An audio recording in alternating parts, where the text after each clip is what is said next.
Capítulo 24. Me marcho del pueblo de los gatos.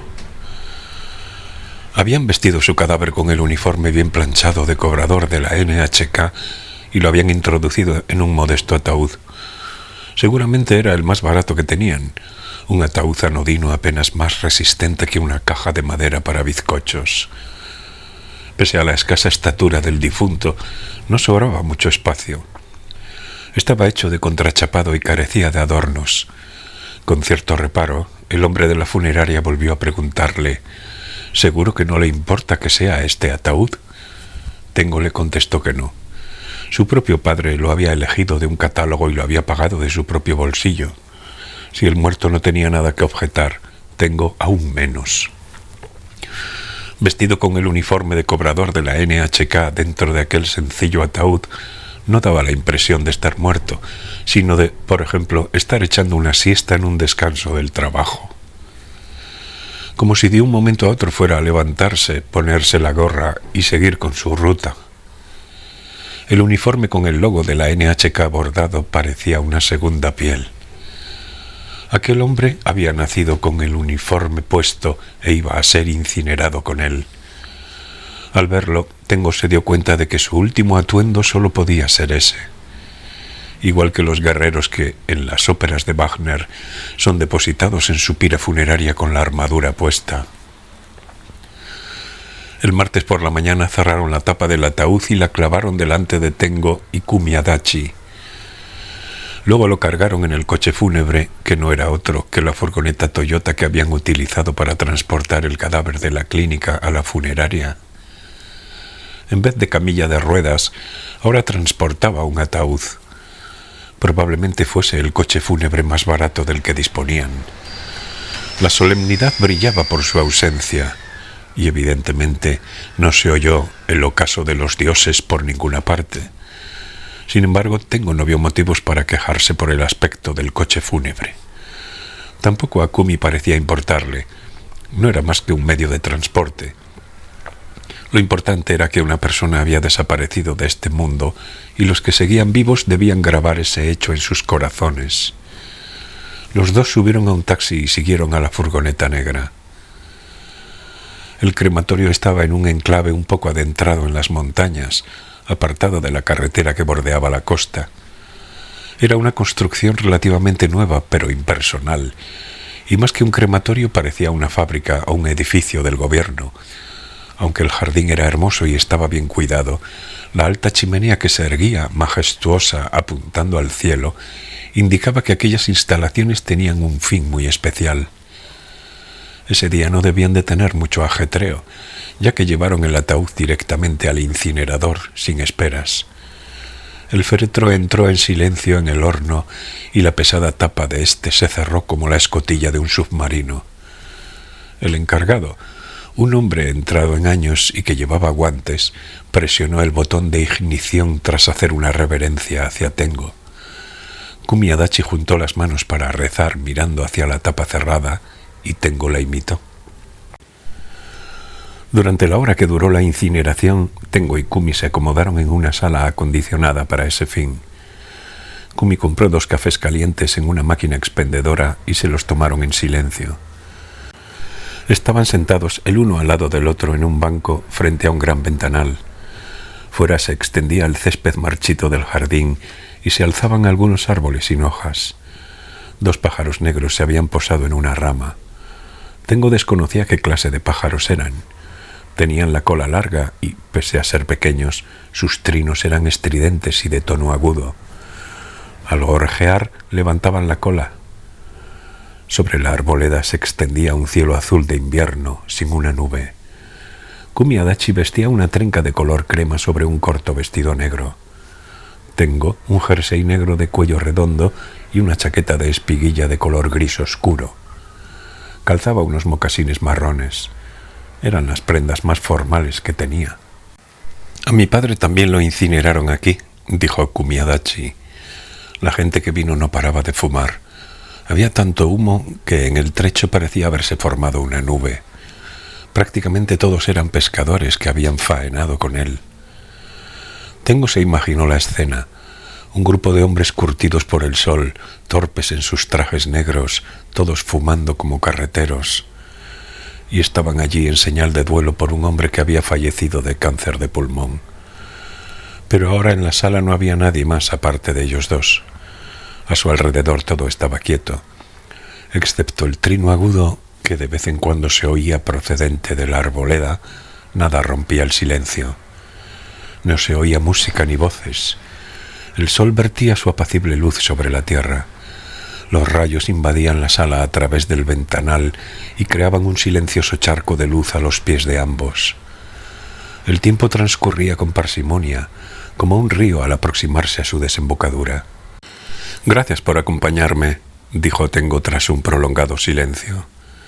Kumi Adachi extendió su mano y la colocó sobre la de Tengo.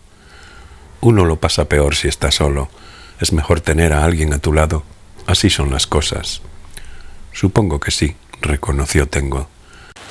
«Me parece terrible que haya gente que muera sola, sea cual sea su circunstancia. En este mundo hay un gran agujero y debemos mostrarle respeto. Si no, el agujero nunca se cerrará». Tengo asintió. «No se puede dejar el agujero abierto», siguió Kumi Adachi. «Cualquiera podría caer en él». «Pero en algunos casos los muertos guardan secretos», dijo Tengo.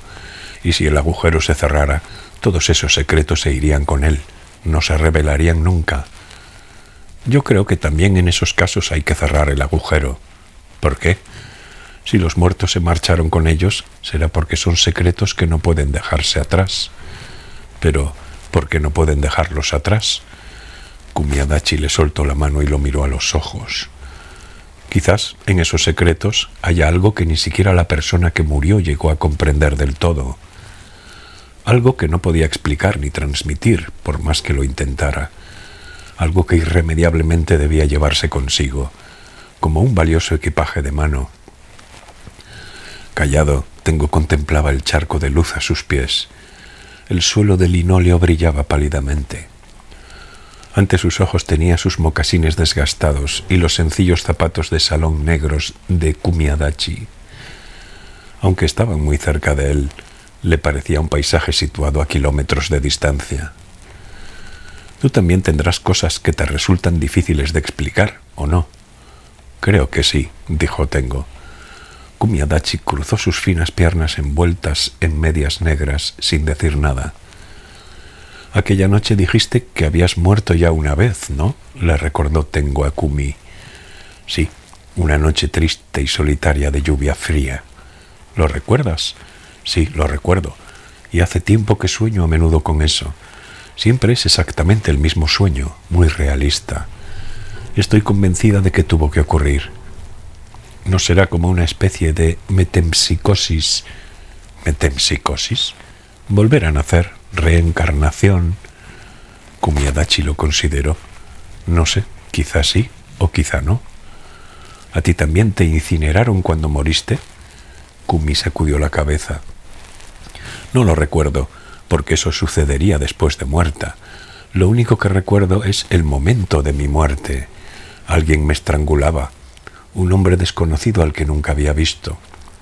«¿Recuerdas su rostro?» «Por supuesto, lo he visto cientos de veces en el sueño. Si me lo encontrara por la calle, lo reconocería a primera vista». «Si te lo encontraras de verdad, ¿qué harías?» Kumi Adachi se frotó la nariz con la yema del dedo, como para comprobar si su nariz seguía allí. «He pensado muchas veces en eso. ¿Qué haría si me lo encontrara?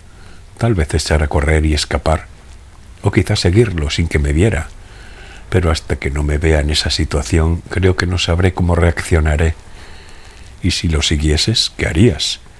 «No lo sé, pero es como si ese hombre guardara un secreto importante sobre mí.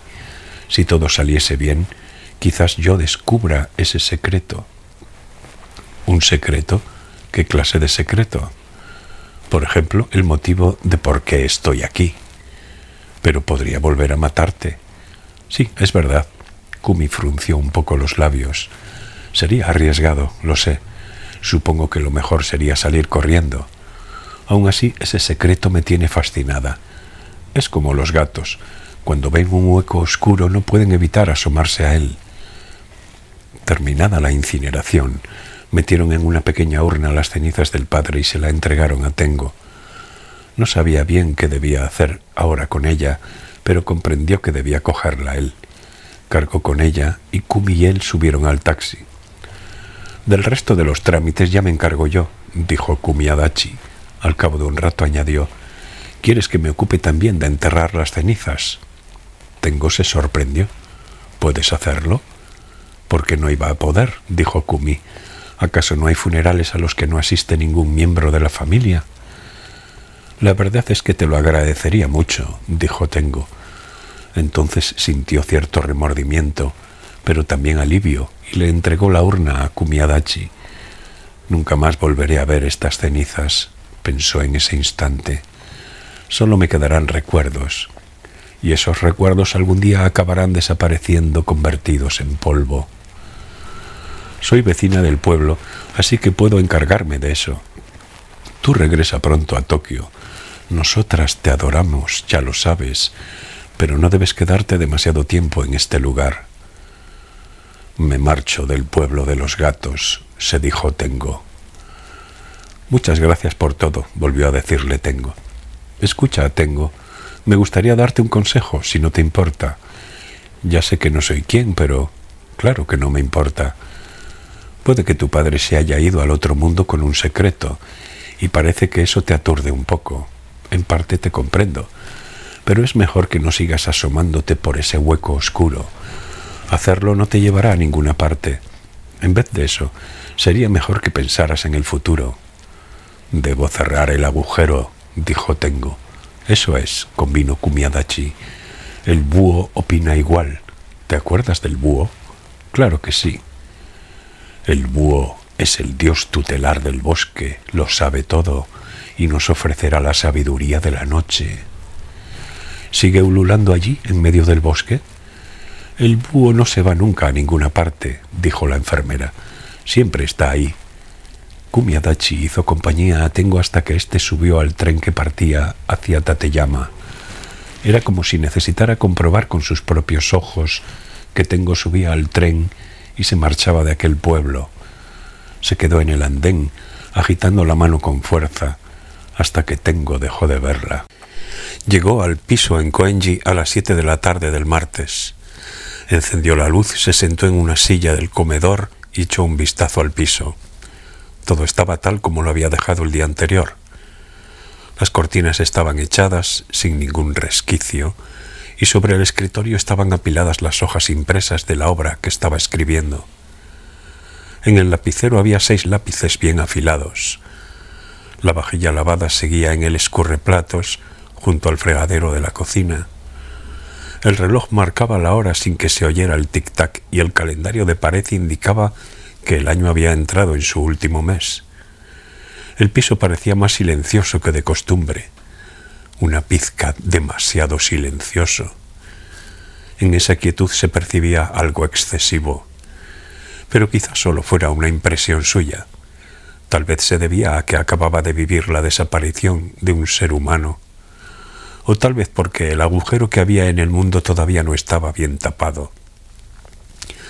Tras beber un vaso de agua, se dio una ducha caliente, se lavó bien la cabeza, se limpió los oídos con bastoncillos y se cortó las uñas. Luego se puso unos calzoncillos y una camiseta limpios que sacó de un cajón. Necesitaba eliminar todos los olores de los que se había impregnado su cuerpo, los olores del pueblo de los gatos. Nosotras te adoramos, ya lo sabes, pero no debes quedarte demasiado tiempo en este lugar, le había dicho Kumi Adachi. No tenía hambre, no le apetecía trabajar y tampoco abrir un libro. Ni siquiera tenía ganas de escuchar música. Se sentía agotado, pero también muy nervioso. No creía que pudiera dormir aunque se tumbase. En el silencio que lo rodeaba había algo artificial. Ojalá Fukaeri estuviese aquí, pensó Tengo. No importaría lo que dijese. Cualquier cosa me valdría. Aunque hable siempre sin inflexiones y sin entonar las oraciones interrogativas como es debido, tan solo quería volver a oírla hablar. Sin embargo, Tengo sabía que Fukaeri jamás volvería a aquel piso. No se explicaba cómo lo sabía, pero ya nunca más volvería. quizás. Quería hablar con alguien, le daba igual con quién. Deseó poder hablar con Kyoko Yasuda, la mujer mayor que él, pero no podía llamarla.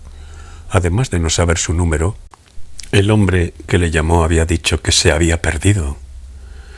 Telefoneó a la editorial, al número directo del despacho de Komatsu, pero nadie atendió la llamada. Después de 15 tonos, se resignó y colgó. ¿A quién más podría llamar?, pensó Tengo. No se le ocurrió a nadie. Pensó en telefonear a Kumiadachi, pero cayó en la cuenta de que no tenía su número. Luego pensó en ese agujero oscuro que seguía abierto en algún lugar del mundo. No era grande, pero sí profundo. Si me asomase por él y gritase, todavía podría conversar con mi padre. ¿Me contaría la verdad un muerto? Hacerlo no te llevará a ninguna parte, le había dicho Kumiadachi. En vez de eso, sería mejor que pensaras en el futuro.